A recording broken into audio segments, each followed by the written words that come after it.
وبركاته. سيدنا السلام عليكم. قصة اليوم غتحكي لكم الأخت غيتا اللي غتقول لنا القصة ديالها اللي وقعت ليها من الصغر، يعني عندها 14 عام. قالت لك غيتا أنا تربيت في المدن الشرقية، مدينة بركان.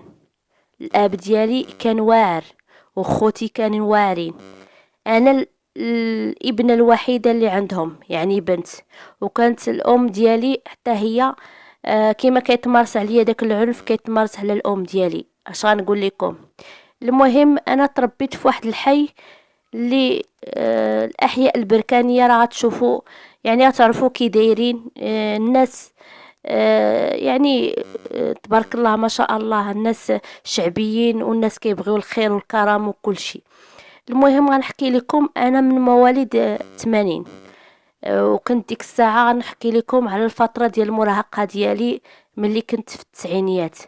كنت انا كنبغي ولد الجيران وهو حتى هو كيبغيني، ولكن نقول لكم يعني هاد الحب ديالنا ديك الساعه كان غير متبادل.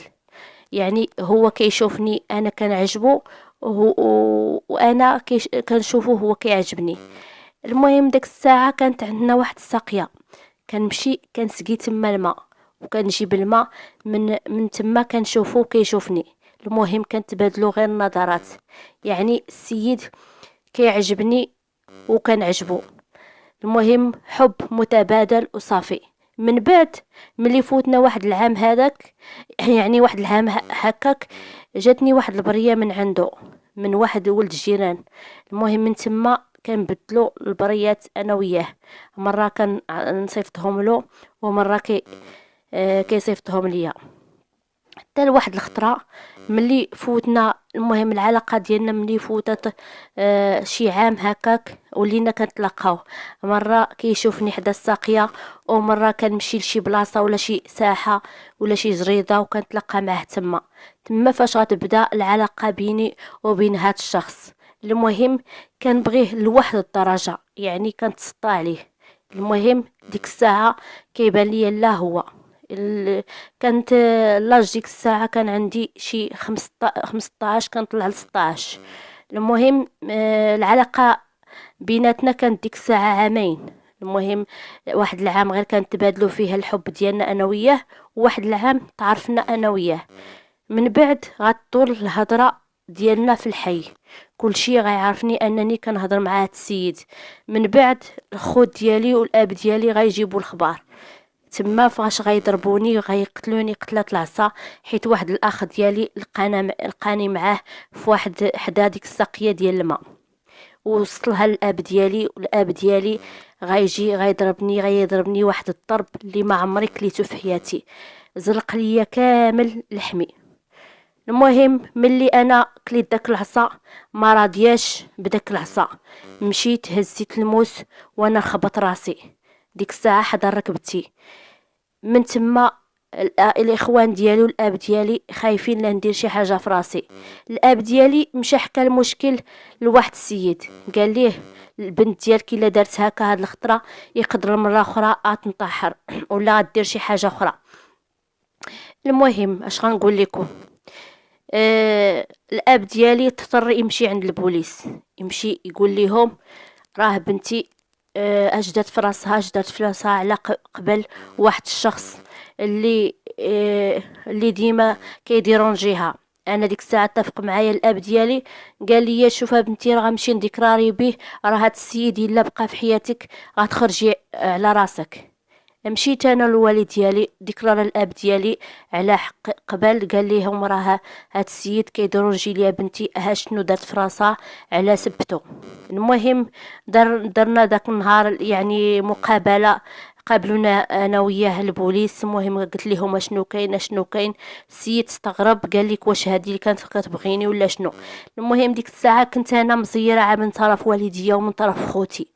من بعد ملي خرجت وهو التحق بيا، كانت ديك الساعه حدا الدائره ديال البوليس من برا، قال لي شوفي غيتا. قلت ليها شنو؟ قال لي شوفي من الاحسن الاب ديالي والاب ديالك ما بغاوش يعني علاقتنا، هاد العلاقه ديالنا ما بغاوهاش والدينا. اللهم الله يعاونك لا يعاوني.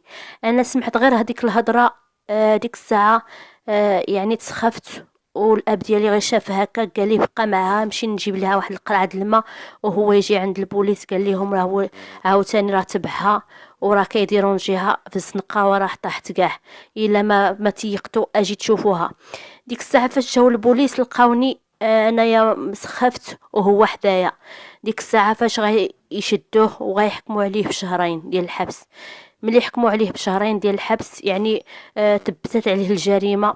وداكشي كامل راه الاب ديالي اللي دار هادشي كامل. ملي تبتت عليه الجريمه دخل السيد الحبس، فوت شهرين. انا جيت للدار. المهم اش غنقول لكم، انا تدمرت في الداخل ديالي، حيت اول واحد كان بغيه واول شخص كان بغيه الاب ديالي وقف لي في وجهي والاخوان ديالي وحتى الاهل ديالو هو. علاش؟ حيت حنايا في مدينه بركان كانت واحد الحساسيه بيننا وبين الناس ديال تازا، حيت هما الاصل ديالهم من تازا والاصل ديالي انا من بركان. وكانت هاد الحساسيه بعضياتنا شي ما كيحمل شي. والاب ديالي والاب ديالو كان ديك الساعه بحال الا قلتي المش والفهر، واحد ما يقد على الاخر. هما ساكنين حدانا ولكن حنايا البركانه كان تكون واحد العنصريه بيننا وبين التزاويين. وسمح لي على هاد الهضره اللي قلت، حيت هاد الشيء كيوقع في معظم المجتمعات ديالنا في المغرب. واخا حنايا مغاربه كاملين ما خص تكون العنصريه بعضياتنا، ولكن هاد الشيء للاسف كاين في بعض المجتمعات. من بعد هاد السيد غيفوت شهرين في الحبس. ملي غيفوت شهرين في الحبس غيخرج. ديك الساعه غيضطر والديه يديوه لكازا عند واحد خالته، وغيقولوا ليه راه الا ما مشى من هنايا غيقدر يدخل الحبس عاوتاني ولا يتزوج بهادي، وحنايا ما بغيناهاش. ديك الساعه غتضطر الام ديال هذا الشخص تديه لكازا. ملي داتو لكازا غيبقى تما شي عام. اش غنقول لكم، انا ديك الساعه بقيت وليت بحال شي طير بلا جنحين. يعني هاد السيد هاد السيد انايا متعلقه به لواحد الدرجه، كنت كنبغيه لواحد الدرجه ملي ما كاينش. هذاك العام كامل فوتو وكنقلب عليها، لا هو ما قديتش نبغي شي واحد على لا هو. وفي نفس الوقت انا ديك الساعه كنت مراهقه. ملي كنت مراهقه كنبغي غير هاد الشخص. اضطريت انني كنقلب على شي حيله باش نشوف فين كاين او فين كاين بالضبط. سولت واحد صاحبو اللي كان كيكون معاه، قلت ليه هذا اخبار ديال حمزه فين كاين؟ قال لي يا حمزه راه كاين في كازا وراه داو عند خالته وراه كنتواصل معاه مره. قلت ليه فاش كتواصل معاه؟ قال لي كنتواصل معاه راه خدام عند واحد السيد في الحانوت، راه عندي النمره ديال الفيكس ديال تما وكنتواصل معاه. ديك الساعه غنشد النمره ديال هذا السيد وغنتواصل معاه وغنقول ليه كلشي. غنقول لها شنو كاين. هادشي اللي كاين راه غير والديا وخوتي اللي مدبرين لهذا الشيء. انا راه ما بغيتش نوصلك لهذا المواصل، ولكن انا راه ما قديتش زعما نساك ولا تقديت نعيش مع شي واحد اخر. راني كنبغيك لواحد الدرجه.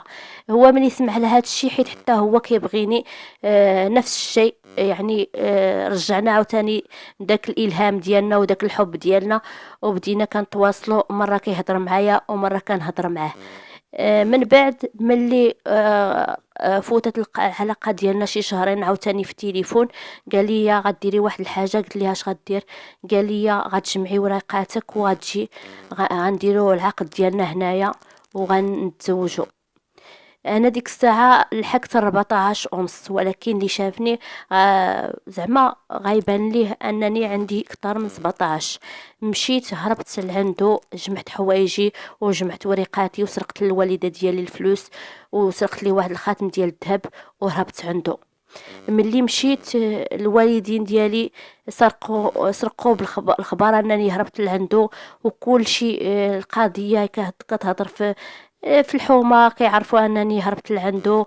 وهذا السيد نيت اللي وراني النمره ديال التليفون هو اللي قالها. قال لي راه كن هذه كنزة مشات عند حمزة وراه هربت عنده. المهم القاضي الهضره ديالنا دارت في الدوار كلشي، كيتشفاها اللي كيقول لك راه مشات عنده وهربت عنده، حيت حنايا عارفين انني حتى ملي دخل الحبس على سبتي.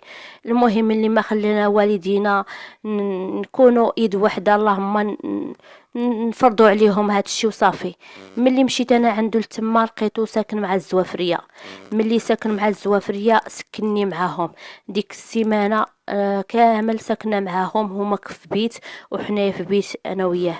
المهم ملي فوتنا واحد 15 يوم قادين الوراق ديالنا، تعاقدنا وحنا كنقلبوا فين نسكنوا. سكننا عاوتاني في واحد البيت وسط الجيران. ملي سكننا في واحد البيت وسط الجيران، يعني كاينين كاملين، كاين السوافريه وكاينين الناس مزوجين وانا ساكنه معاهم، ونقول لكم طواليت مشروكه والكوزينه مشروكه. وديك البيت هي اللي كنطيبوا فيه، درنا فيه واحد البوطه ودرنا فيه مسايلنا وساكنين فيها. فوت معاه تما شي، نقول لكم شي 6 شهور. ملي فوت 6 شهور جاء عندنا هاد السيد اللي هو اللي ورا ليا النمره ديال التليفون ديال هاد حمزه. ديك الساعه فاش جا، المهم قال لي عرفتي راه السيد غيجي عندنا، غيفوت كيقلب على خدمه، غيفوت عندنا واحد النهار ولا يومين، راه قلت ليه واه السيد حنا عندنا غير البيت فين غنعس فين غيبات. قال لي غنديروا خاميه نتيا تنعسي في الداخل وحنا انا وياه غنعسوا برا. المهم ديك الساعه السيد ملي جا عندنا دخل. المهم تعشينا، ملي تعشينا انا دخلت لديك البلاصه اللي فيها الخاميه، نعست فيه وهما ناعسين برا. ملي نعسو في برا، اش غنقول لكم، هاد السيد اللي هو حمزه اللي كان بغيه وكيبغيني، المهم اللي دوزت معاه ما خليت ما درت معاه، وغامرت ولوحت والديا. ديك الساعه والديا والاخوان ديالي كيقلبوا عليا غير يقتلوني. المهم اش غنقول لكم، خوتي ديك الساعه كون لقاوني راه مع ما راضيينش على هاد الشيء اللي درت، والاب ديالي ما راضيش، وديما كيأنبوا الام ديالي كيقول ليهم واحد البنت اللي عندك شوهاتنا. المهم ما راضيينش لهاد الدرجه. ديك الساعه قلت لكم اللي كان معنا هذاك السيد في البيت. المهم حنا ناعسين النهار الاول، ناعسين النهار الثاني. هاد حمزه اللي قلت لكم غامرت عليه ودات هاد الشيء كامل على قباله، مشى جاب البوليس وقال لي راه الزوجه ديالي انا كنخدم وكتدخل الرجاله لعندها. ايه جاو البوليس لقاو السيد ناعس وانا ناعسه، اتهمونا بتهمه الفساد. ما عرفت انا شو وقع، وهذاك السيد حتى هو ما عرفت واش دار مع هاد الخطه ولا ما نعرف. المهم اش غنقول لكم، انا ديك الساعه خرجت تشردت. المهم تهموني بتهمه يعني خيانه الزوجيه. حكموا عليا ب2 شهر ديال الحبس، ومشيت للحبس. دوزت الحبس 2 ولا 4 شهور هذاك. دوزت التهمه ديالي. والمهم اش غنقول لكم، ملي مشيت دوزت المعاناه واش داز عليا، ما كاين اللي وصلني، ما كاين اللي يجيب لي كفه، ما كاين اللي يدير لي حتى شي حاجه. يعني دوزت واحد المعاناه ما نبغيهاش العدويه. ملي خرجت من الحبس ما لقيت حتى شي واحد يتلقى ليا ولا يسول فيا شي واحد، وما عرفت اش غندير وما عرفت. المهم ملي خرجت ديك الساعه كنقول كون غير بقيت في الحبس بعدا تما واكله شاربه ناعسه، ولا نخرج لهاد الدنيا اللي ما عرفت المصير ديالي اشنا هو. ديك الساعه فاش مشيت، اش غنقول لكم، مشيت كنقلب زعما اللي ركبني باش نمشي لبلادنا من كازا للبركان، ما لقيتش. المهم حتى لواحد الخطره وانا نسعى، ملي كنت كنسعى، المهم اللي عطاني 2 دراهم، اللي عطاني 4 دراهم، اللي عطاني 5 دراهم، اللي عطاني 100 درهم. المهم ملي جمعت المركوب مشيت لدارنا، غير دخلت. المهم هما عالمين بيا. يلا وصلت الحومه وهي تجبني واحد السيده قالت لي غيتا اش جابك؟ قلت ليها راه اشنو وقع لي؟ قالت لي راه كلشي علمنا به وكل شيء جبنا ليه الخبار، نتيا دايره الشوهه قد راسك ومازال جايه لداركم، راه خوتك ووالديك يقلبوا عليك، راه غيقتلوك.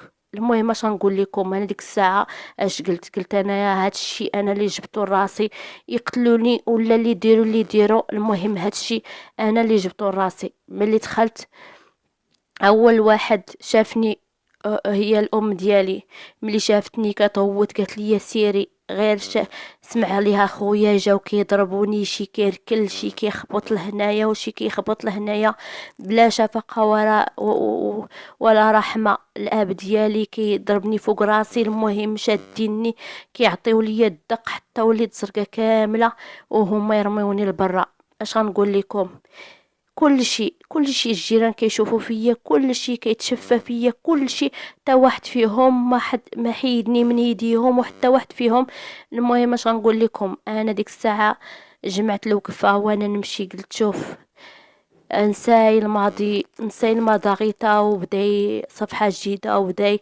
المهم اش غنقول لكم، هادشي كامل اش وصلني ليه، وصلني الحب اللي تابعه، وصلني المراهقة اللي تابعة، موصلني شحال من حاجة وما كانش اللي عادرني، لا خوتي لا الام ديالي لا حتى واحد ما قال لها هاد البنت كدوز من هاد المرحلة ولا كدوز من هاد المراهقة. المهم انايا كليت العصا ديك الساعة. فاش كليت العصا مع جيت بقاو عندي شي فلوس اللي كنت جيت بيهم، عاوتاني رجعت لمدينة كازا. اش غنقول لكم، مشيت مع هذيك الساعه، استحليت ديك الساعه لقيت ان فيها الفلوس، بديت عاوتاني كنسعى من جديد. يعني كنت كنقعد حدا الجامع وكان اللي كيعطيني كل واحد اش كيعطي ليا. المهم اللي عطى ليا 5 دراهم، اللي عطى ليا 4 دراهم. المهم كنضرب في النهار ديالي 300 درهم او 400 درهم. قلت انا يحسن ليا هكا ولا نمشي ناكل في الدق عند الوالدين ديالي. المهم ديك الساعه كريت واحد البيت، وفي نفس الوقت صافي من تما كندير السعايه، يعني ما خليت فيما مشيت. السيكتور اللي مشيت ليه كيجريو عليا، كيقول لي هذاك السيكتور راه محسوب علينا. المهم اش غنقول لكم، حتى انا وليت دبرت على راسي، حتى وليت بقيت درت سيكتور راسي، يعني كندافع على راسي. وكنت ديك الساعه كنعرف شي دراري كندور معاهم، يعني دوك الدراري كيكميو كيسكروا ولاد الحومه ملي عارفيني. وكنت كندور معاهم، مره كنعطيهم 50 درهم، مره كنعطيهم 20 درهم، ولاو كيخليوني تما وليت ديك البلاصه ديالي. المهم ها اللي عطى لي 50 درهم، ها اللي عطى لي 40 درهم كل واحد. المهم اش عطاني، المهم الحمد لله لقيت ديك الساعه. حتى لواحد الخطره جات ديك الحمله انهم ينقيو الشارع ويحيدوا الناس اللي كيسعاو ويحيدوا هاد الشيء. المهم مرة كتكون الحمله.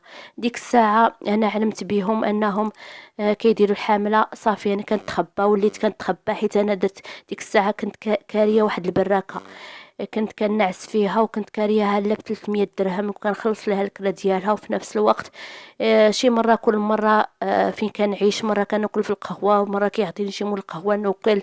المهم تمرمده من بلاصه لبلاصه، من من شارع لشارع. المهم تمرمت لواحد الدرجه هنايا. من ديك الساعه فاش كانوا كيقلبوا على المهم الناس اللي كيسعاو، يعني الحمله بدات ما خلاوناش. كنت كنمشي للجامع ما كيخليوناش تما، فين ما مشيت ما كيخليوناش. لقيت راسي انني مضطره نخلص الكرا ومضطره ناكل وما لقيت فاش. مشيت عند واحد مول القهوه قلت ليه نغسل المواعن. ملي مشيت كنغسل المواعن نهار كامل واقفه وكنغسل في دوك المواعن، وفي الاخر كيعطيك 50 درهم.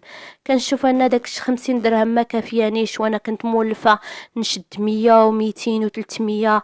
وشي مخطرات كتضرب ليا النهار مرفح كيضرب ليا 1000 درهم. لقيت ديك 50 درهم ما ساويه والو وانا كنضرب في تماره. صافي ديك السعايه شربات ليا في الدم ديالي وما قديتش نتفرق منها. من بعد غنمشي لواحد القهوه وبغيت نخدم فيها، وقلت للسيد راه غنخدم معاك. قال لي صافي، قال لي واش كتعرفي ديري زعما تسربيت؟ قلت ليه هي. المهم انا ديك الساعه باش غنقول لكم، واخا كنت انا في الشارع وكنت شحال من حاجه، ولكن الحمد لله ما عمري خليت راسي نوصل انني نفسد ولا نوصل انني نبيع لحمي ولا شي حاجه. كنت الحمد لله شريفة عفيفة بشرف ديالي. من اللي تزوجت من هاد السيد وهو اللي خدا العذرية ديالي. المهم عشت معاه كزوج وزوجة. المهم انا ديك الساعه فاش شدوني بالخيانه الزوجيه، عطاو لي الطلاق ديالي، يعني طلقني في الحبس. فاش طلقني، فاش بغى يسوسني وينتقم مني، هو كان اصلا ديك الساعه بغى ينتقم مني على حساب داك الحبس اللي دوز على قبالي. المهم صافي عشت. نرجع لكم عاوتاني عند مول القهوه اللي كنت انا قلبت عنده باش نخدم معاه. المهم خدمت معاه الحمد لله. ملي خدمت وليت كان سربي. صافي هالي الحمد لله. داك البورفوار اللي كيعطيو ليا كي هانش كنقول لكم، داك البورفوار بحال الا قلتو بحال السعايه يعني. كاين اللي كيخلص لك القهوه ب 20 درهم وكيعطيك بورفوار ديال 5 دراهم، ها اللي كيعطيك 10 دراهم، 4 دراهم، 2 دراهم، ها اللي كيزيد لك درهم. المهم الحمد لله داك الشيء اللي كيفوق داك الثمن ديال ديك القهوه ولا ديك الكاسكروت اللي دار كيكون ديالي. المهم معيشه الحمد لله، كندير الخدمه ديالي. المهم ميسره الحمد لله. صافي وديت كنشد داك البورفوارات حتى داك البورفوارات ولات واكله ليا في الدم يعني. كنت من السعايه كنت ولفتها. صافي ولفت دابا البورفوارات كل واحد اش كيعطي ليا. هل اللي كيعطي ليا 50 درهم. المهم كاينين من الكليان راه كاين كيتهلاو يعني كيعطيك فوق من داكشي. كاين اللي كتبقاي فيه، كاين المهم كل واحد وهو، حيت الناس راه طوب وحجر، كل واحد كيفاش كيتعامل. كاين اللي كيعطيني 5 دراهم، ايوا صافي. كاين اللي كيتبسل عليك، كاين اللي كيقولك عطيني النمره. المهم انا ديك الساعه كنبان واحد البنت زوينه. المهم عندي الفورما، عندي كل شيء. وراك عرفتو المجال هذا ديال التسربيت، راه ضروري كتبغى شي وحده تكون زوينه وتكون عندها الفورما وتكون عندها كل شيء. ولكن انا في نفس الوقت كانوا الناس كيتبسلوا عليا، ولكن انا ما كنجاوبهمش، كندير الخدمه ديالي وكنخرج كنمشي للبراكه ديالي. المهم ديما كنكمل الخدمه ديالي مع كنكمل مع 11 ديال الليل، 12 شي مقطع حتى الوحده على حساب وقت ما خوات ديك القهوه. المهم دائما ملي كتخوى ديك القهوه مع الوحده صافي كنجمع وكنجي لبراكتي. من بعد صافي المهم عاوتاني غد لهيك كنلاحظ انني ديما الحمد لله ديك القهوه كيكون عندها اقبال في الكليان في كل شيء. مول القهوه كتعجبو الخدمه ديالي. المهم التعامل ديالي مع الكليان وكل شيء. حتى لواحد الخطره جا واحد الكليان هو اللي غيحاول يتبسل عليا. ملي حاول يتبسل عليا وبغى زعما باش نعطي ليه النمره بزز، وبغى باش عرفتي شي من الكليان كتزاد فيهم شي ضلعه وكيبغيو زعما يتبسلوا وكيبغيو ياخذوا شي حاجه بزز. المهم ديك الساعه فاش شت مول داك الكليان بغى يتبسل عليا يعني دابست معاه وجمعت عليه الناس كامل في القهوه. المهم السيد ديك الساعه مع حاول يتلمس بيا وحاول يمسني وانا خاعطيه واحد الطرشه قدام الناس. السيد ما راضيش وبقى فيه الحال. المهم قال لي الا ما قديتي على هاد الخدمه عطيها باتساع. المهم شد معايا وجامو القهوه وصافي فرق داك الجوقه وكل واحد مشى لبلاصتو. الناس كيشوفوا فيا، كلشي كيشوف فيا. والسيد ملي بغى يمشي قال لي شوفي فيا وردي لي البال وشوفي هاد الكماره ما عمرك تنسيها، وان شاء الله غنرد لك هاد الشوهه اللي درتي ليا غنردها لك شي نهار. ما عمرك تنسي، زعما ما عمرك تنسي هاد الكماره. قلت ليه سير اللي غديتي عليا غير ديرو. المهم جيت مول القهوه كيخاصمني كيقول لي شوفي اختي غيتا ما عمري ولفت فيك هكا. خصك تعرفي كيفاش تعاملي مع الكليان وما خصكش توصلي هاد المواصل. قلت ليه شوف اخويا انا حتى كرامتي انا غنخدم عندك وغنضرب تماره، غنضرب الجفاف وغنضرب كل شيء، ولكن حتى يتجرأ شي واحد قلت ليه راه دازو مية من هادو من عندي، ولكن حتى واحد ما تجرأ انه يمسني ولا يحط يديه عليا.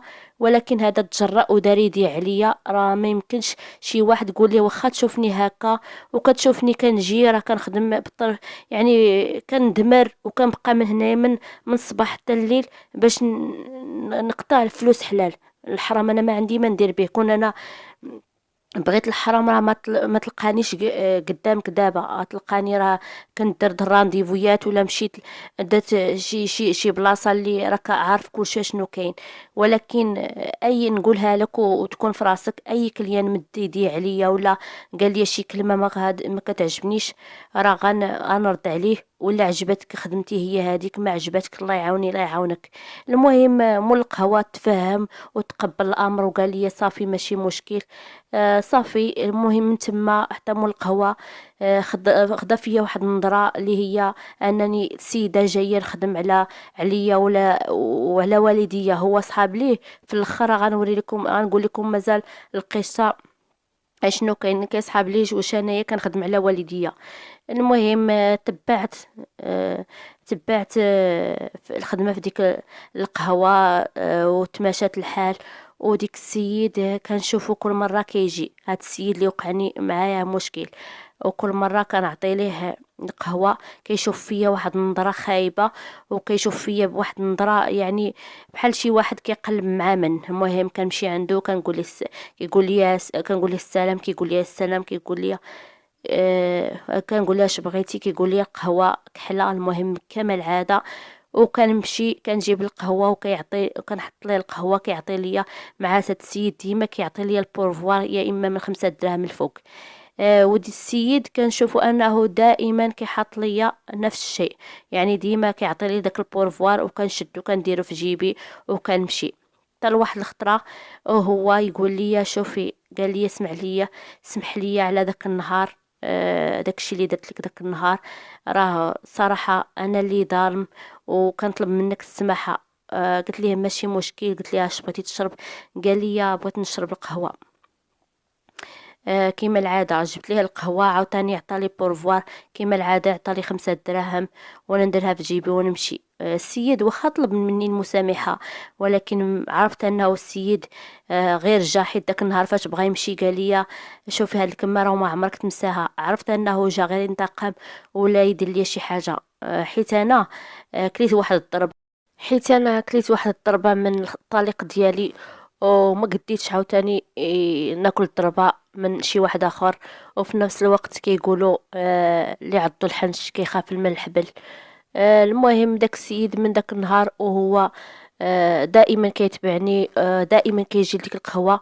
وقت ما حليت القهوة يوميا كيجي. المهم كيبقى يعني السيد كي يتسناني في الليل امتى غتسد القهوة باش يعرف التوقيت اللي كنخرج فيه.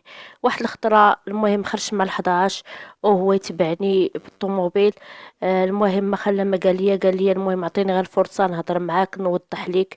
ولكن انا اللي في بالي واللي في راسي حيت انا عرفت داك السيد انه ما غينويش شي حاجه زوينه وما غيبغيش ليا شي حاجه زوينه. حيت المهم كليت الضربه من هذاك اللي كنت هو اللي السبب ديالو تشردت وخرجت من دارنا. وشحال من حاجه طرات ليا، دخلت للحبس. المهم ضحيت. كنت ديك الساعه ضحيه المراهقه وكنت درت فيه الثقه، وكنت شحال من حاجه طرات ليا وبعت على والديا وتشردت بسببه. كل شيء هادشي اللي كيطرى ليا دابا بسببه الحبس اللي دوزته، بسببه تفرقت على والديا، وبسببه خدمت في هاد القهوه، وسببه طلبت وليت سعايه وليت كل شيء. وما بغيتش نعاود سمحوا لي، وما بغيتش يعني طرالي نفس المشكل. السيد ما بغيتش نعطي له فرصه واخا ما خلى ما دار. المهم حيت داك النهار فاش انا وقع لي المشكل معاه قال لي المهم هاد الكماره ما تنساهش. ولكن ملي قلت لي انا داك النهار اش قلتي قلت لي راه بغيتي غير زعما باش ما راضيش حيت صرفقتك داك النهار قدام الناس وبغيتي ترد الضربه ديالك. قال لك لا والله لا ديك التصرفيقه انا نسيتها، وفي نفس الوقت كون ما عطيتيني ديك التصرفيقه كاع ما نتبعك اليوم. بالعكس ديك التصرفيقه اللي خلاتني انني نتبعك، حيت انني عارفه كانك انسانه شريفه وخدامه على راسك. كون شي وحده راه غتعطي لي فرصه وقدر كاع نتلاقى معاها وقدر كاع داكشي اللي بغيت نوصله وصلت ليه. ولكن هذيك التصرفيقه اللي عطيتيني داك النهار هي اللي خلاتني انني نتبعك. ونخليك وتخليني نتسناك راه من 7 وانا كنتسناك هنا حتى ل11 باش نعرف التوقيت اللي تخرجي فيه، وديما كنجي للقهوه باش تعطيني غير فرصه وما بغيتيش. المهم قلت ليه شوف ولد الناس، انا الله يرحم والديك نساك عليا، انا راه ما بغيتش نتزوج، راني فايت دوزت تجربه وما بغيتش نتزوج، وما عمر الزواج يكون ليا في الراس، حيت اللي عضو الحج كيخاف من الحبل. المهم انا كنعطيه هاد كنعطيها الهضره، ولكن يعرف عليا شي حاجه ما عرفهاش. المهم مشى عند مول القهوه اللي انا خدامه عنده، المهم داك النهار انا جيت وعاوتاني كنزاول المهنه ديالي، يعني الخدمه ديالي، وانا نشوفو دخل عند مول القهوه كيهضر معاه شي ساعات المكانه وكيشرح ليه وكيقول ليه. ولكن ملي خرج كنشوف ان مول القهوه عيط ليا، قال لي مالك نتيا ما تعطي لهاد السيد الفرصه، وراه السيد ناوي المعقول وبغى يخطب وبغى يدير. المهم كيشرح ليا، قلت ليه شوف اخويا اسماعيل، حيت مول القهوه سميتو اسماعيل، وهو اصلا السيد مزوج وكبير في السن وعنده يعني الزوجه ديالو، ويعني هو ساكن الفوق والقهوه في التحت. قلت ليه شوف انا ما شفت فيك الا الخير، وانا خدامه عندك وما عمري شفت فيك شي حاجه عيب، ولكن الا بغيتي هاد الاحترام وهاد الشيء اللي بيناتنا، المهم بحال هاد الامور ما خصكش تدخل فيهم. قال لي انا بغيتك بنتي غير باش تستري وتكون حتى انت عندك دارك ودير مستقبلك، راه السيد كيبان فيه الله يعمرها دار، والسيد بغاك للزواج وناوي معقول، راه زعما ما كيتفلى ما والو.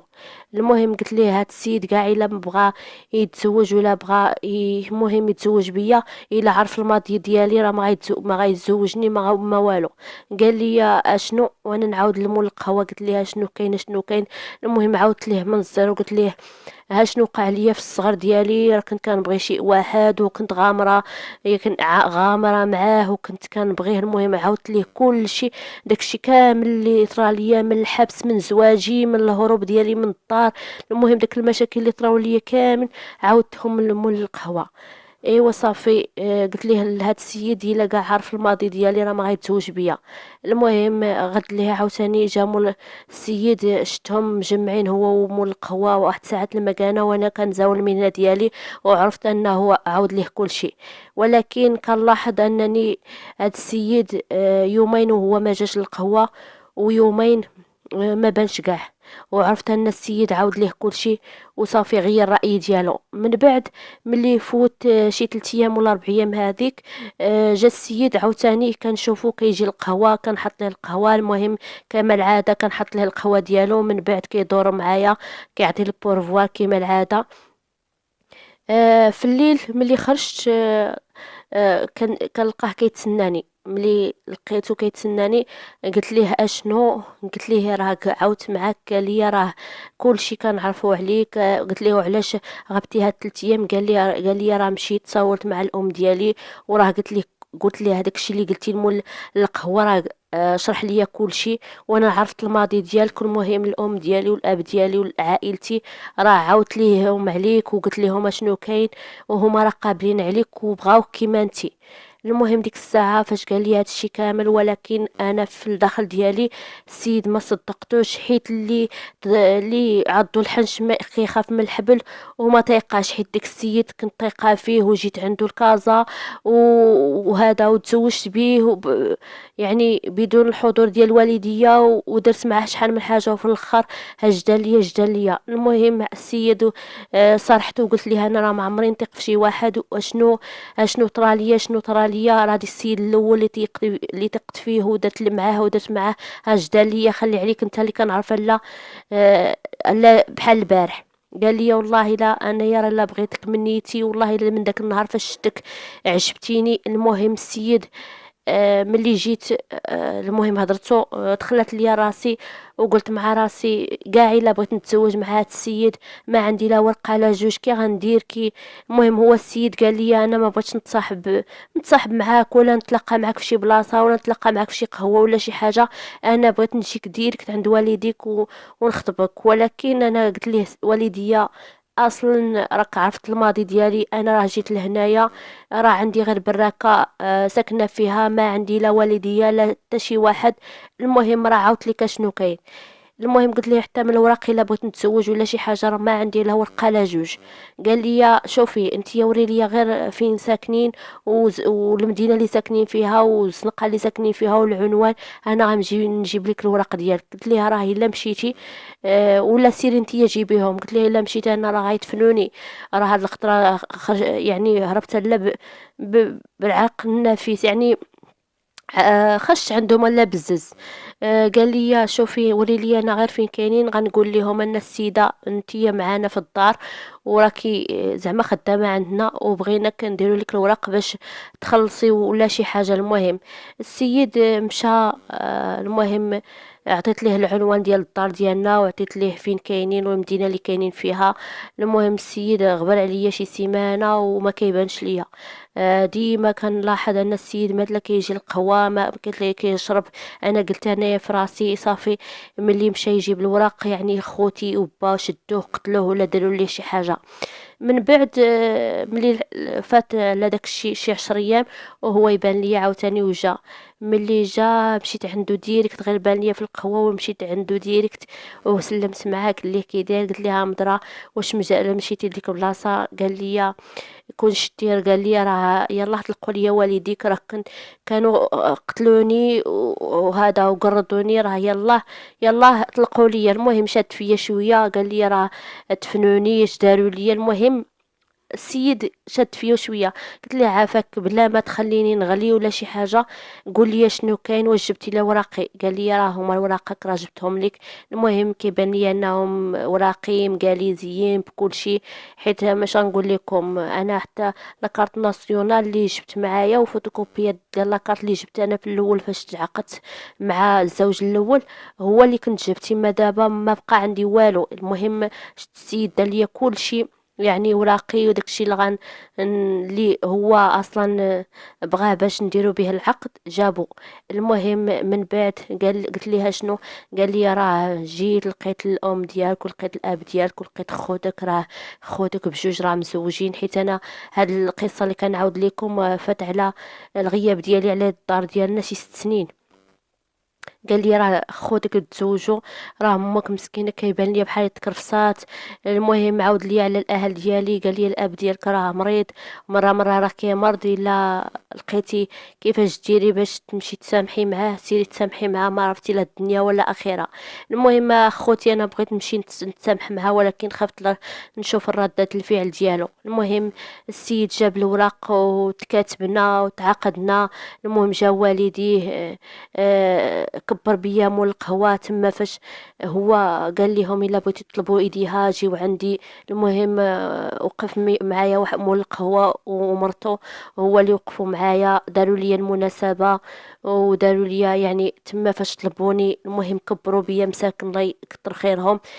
تما فاش رحت لداري اش غنقول لكم صافي استمرت الحياة ديالي. هاد الزوج ديالي اللي غنقول لكم اللي تلاقيت معاه اول مرة في القهوة ودرت معاه هادشي كامل يعني هو مستقر ماديا هو موظف وفي نفس الوقت عنده دار بوحدو يعني ما مع والديه ومعيشني واحد العيشة يعني ما عمري ظنيت انني غنعيشها من بعد. يعني اي واحد ما يقنطش من رحمة الله حيت الحمد لله ملي كتشد عليك كتيسر في الاخر. المهم هاد السيد احترمي احترام تام يعني ولت معاه جوج دراري وجوج بنات كبروا وليداتي. اش غنقول لكم اول مره الزوج ديالي بغا يديني بس نتسامح مع والديا ونشوف دارنا ونشوف الوالده ديالي ونشوف كل شيء. ملي مشيت لقيت الاب ديالي توفى يعني ما تليت شتو وما تليت تسامحت معاه. المهم اش غنقول لكم هادشي كامل كان ان بني الضمير ديالي حيت علاش. المهم الاب ديالي بقى فيا لواحد الدرجه ما شتوش. المهم ملي مشيت لقيت والديا خوتي كاملين مزوجين والام ديالها اش غنقول لكم لقيتها كي الشفاف مسكينه اللي جا يجفف بها عيال ولادها ما كانش اللي كيعبرها. مرات خوتي ما كانش اللي كيعبرها ولا حتى واحد. المهم الام ديالي عايشه واحد العيشه قاسيه حيت انا اصلا كان الاب ديالي كان فيها واحد كانوا في الاول كان واحد العنف، وكانت من جهه من الاب ديالي، وملي كبروا خوتي حتى هما كيعنفوها، وملي تزوجوا يعني حتى واحد ما عطاها اعتبار، ما عطاها حتى شي حاجه. المهم ملي مشيت، استقبلوني خوتي، ولكن ما شنو نقول لكم، واخا استقبلوني هنايا حاقده من الداخل ديالي. واخا هكاك ماتليش كنفكر داك النهار فاش جيت، عوض يوقفوا معايا ولا يديروا لي زعما يوقفوا مع خوتهم. الانسان في سن المراهقه كيخطئ خصوصا ملي كيكون بنادم صغير ما كيعرف اش كيدير.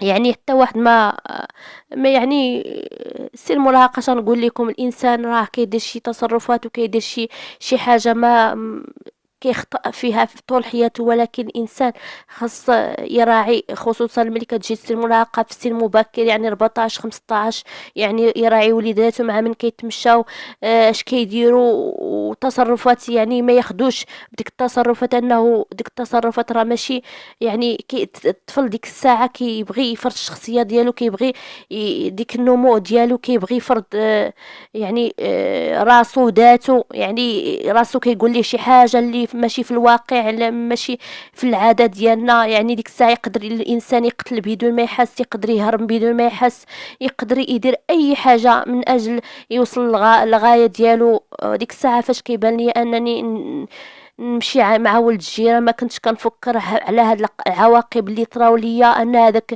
الحب شردني، رماني في الشارع، دخلني شردني ورماني في الشارع ورماني في الحبس، وتشردت وخدمت في القهاوي، ودرت شحال من حاجه، وما شفت الاب ديالي فاش توفى، وتفرقت مع الخوت ديالي، وتفرقت مع الام ديالي. شوف شحال من الاخطاء دار ليا بسبب الحب وبسبب سن المراهقه.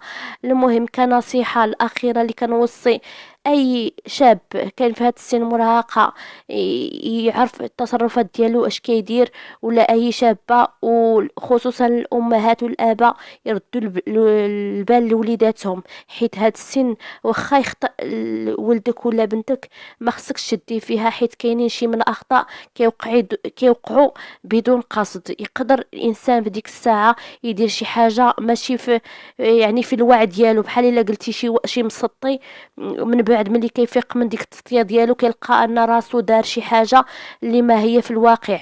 راه شحال من الدراري كنشوفوهم مساكن مخضرين في الشارع، شحال من واحد كيمشي لطريق الانحراف، شحال من وحده مسكينه متشرده. المراهقه هي السبب ديال هادشي كامل. شحال من بنت خرجت من دارهم، شحال من بنت كتكمي، شحال من بنت كتخضر، شحال من بنت ولات ام عازبه، شحال من وحده، وشحال وشحال وشحال. يعني انا من هاد القصه انني بغيت غير نعطي العبره لشحال من واحد كيلوم وليداتو في هاد السن المراهقه، وما خصكش تلومهم، حتى خصك حتى انت تلوم حتى راسك. وفي نفس الوقت كنحكي لكم هاد القصه ديال اخت غيتا على حسب باش الانسان خصوصا هاد الشيء راه وقع في الثمانينات، ما بالك الناس ديال دابا اللي كلشي موفر عندهم. يعني كاين التليفونات، كاين الفيسبوك، كاين اي حاجه اللي بغاو يوصلوا ليها غيوصلوا ليها. المهم في هذا المنبر، المهم غنكمل القصه ديالي، وغنقول لكم انكم تردوا البال وبزاف لوليداتكم. يعني انسان ما يستهان في هاد بحال هاد الامور. المهم ملي لقيت الام ديالي مكرفصه هكاك، الزوج تشاورت مع الزوج ديالي، قلت ليه واخا ندي الام ديالي لعندي، قال لي ماشي مشكل. المهم قالت لي ملي قلتها الوالده ديالي قالت لي شوفي خوتو كي لا بغاو. ملي مشيت قلتها لخوتي جات عليهم بالفرحه، قالك غير ديها. المهم جبت الام ديالي، وهاد السيد رحب ليا بالام ديالي، رحب بيا، كبر بيا، ولت معاه وليدات ما عمري شفت فيها شي ما عمري شفتو، يعني شفت فيه شي حاجه خايبه. واخا انا الماضي ديالي خايب، واخا لقاني غير في القهوه، واخا تزوج بيا غير في القهوه، واخا شحال من حاجه، يعني هاداك الشيء كامل طرا ليا. داك السيد اللي خداني من دارنا وناضلت عليه وحبيته من قلبي وهربت لعندو، ودرت معاه شحال من حاجه، جاجاني انه رماني للشارع، رماني الحبس، مراني شحال من حاجه. المهم النهايه ديال القصه انني جبت الام ديالي، عشت انا وياها وعشت انا والزوج ديالي، يعني الحمد لله مستوره، وولدت وليداتي وكبرتهم، والبنات كبار تزوجتهم. انا هاد القصه بغيت نحكي لها باش حيت قصه حقيقيه، وبغيت نوصلها لشحال من واحد باش يتوخى الحذر ويعرف ان في هذاك السن الحرج يقدر الانسان يدمر حياته من A إلى Z. المهم نتمنى هاد القصه تكون نالت الاعجاب ديالكم، ونتمنى منكم اللي شاف القناه ديالي واللي كتعجبو القصص ديالي يتابونا عندي ويدير لايك للفيديو باش يطلع باش يشوفوه الناس اخرين. المهم تحياتي لكم وشكرا على المتابعه، ومره اخرى وقصه جديده.